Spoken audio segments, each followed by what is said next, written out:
அனைவருக்கும் நமஸ்காரம். கேதுவின் காதலன் பேசுகிறேன். இன்று மீன ராசியை பற்றி பார்ப்போம்.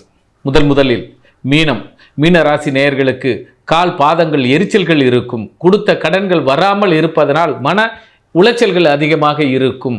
குறிப்பாக மாமனார் வழியிலும், மூத்த பிள்ளை வழியிலும், பொதுமக்கள் வழியிலும், மேல் அதிகாரிகள் வழியிலும் சிறு எரிச்சல்கள் இருக்கும்.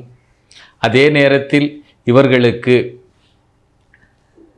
முன்னால் செய்த தர்மங்கள், அதாவது எப்போ ஒரு இடத்துல நம்ம செய்த தர்மங்கள் இன்று உங்களுக்கு ஒரு பாராட்டு விழாவாக, இந்த காலம் பாராட்டு விழா எடுப்பதற்கான ஒரு காலமாக, அல்லது வாழ்த்து மடல் உங்களுக்கு அற்புதமாக கிடைக்கும்.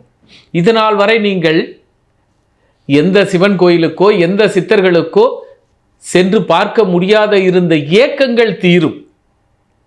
அந்த ஏக்கம் அற்புதமாக காட்சி கொடுக்கும். கடல் கடந்து செல்வதற்கோ அல்லது எல்லை தாண்டி இருப்பதற்கோ மிக அற்புதமாக இருக்கும். உதாரணம், இப்போ அரசாங்க வேலை எழுதி அதில் பாஸ் ஆகி வீட்டில் வெயிட்டிங் லிஸ்ட்டில் இருப்பவர்களுக்கு அத்தனையும் ப்ரொமோஷன்ஸ், அப்பாயின்மெண்ட், இதை மாதிரியான நல்ல நிகழ்வுகள் அற்புதமாக கிடைக்கும். மூத்த பிள்ளைகள் உடல் உபாதைகள் சற்று எரிச்சல்கள் இருக்கும், எமோஷனல்ஸில் இருக்கும். அதனால் இவர்கள் எண்ணெய் தேய்த்து குளித்து வர, அல்லது நல்ல முன்னோர்கள், நல்ல ஆன்மீகவாதிகள், அல்லது நம்ம வீட்டில் இருக்கக்கூடிய பெரியவர்கள், வயதானவர்கள் சமேதமாக இருக்கக்கூடிய, அதாவது உதாரணம் கணவன் மனைவியாக இருக்கக்கூடிய 60, 70, 80, 90 இந்த திருமண வைபோகத்தில் கலந்து கொள்ளுங்கள்.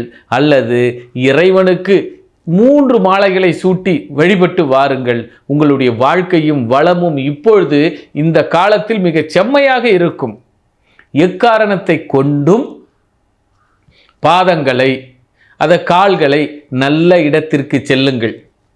வாய்ப்பு இருந்தால் செருப்பு தானமோ ஆடை தானமோ, உதாரணங்கள் நல்ல ஒரு ஆற்றங்கரையோ அல்லது நல்ல தீர்த்த யாத்திரைக்கு சென்று வாருங்கள், அல்லது செல்பவருக்கு உதவி செய்யுங்கள். இந்த காலம் மீனராசிக்கு மிக பொன்னான காலம். காலம் கடந்து உங்களுக்கு பட்டங்களும் பதக்கங்களும் அல்லது நல்லவன் என்ற பெயரும் இப்பொழுது உங்களுக்கு கிடைக்கும். ஆதலால் எமோஷனல் ஆகாதீர்கள். குறிப்பாக வயிறு சம்பந்தப்பட்ட உபாதைகளுக்கு தேவையான உணவுகளை மட்டும் எடுத்துக்கொள்ளுங்கள். குழந்தைகளோடு எரிச்சல்களை காட்டாதீர்கள்.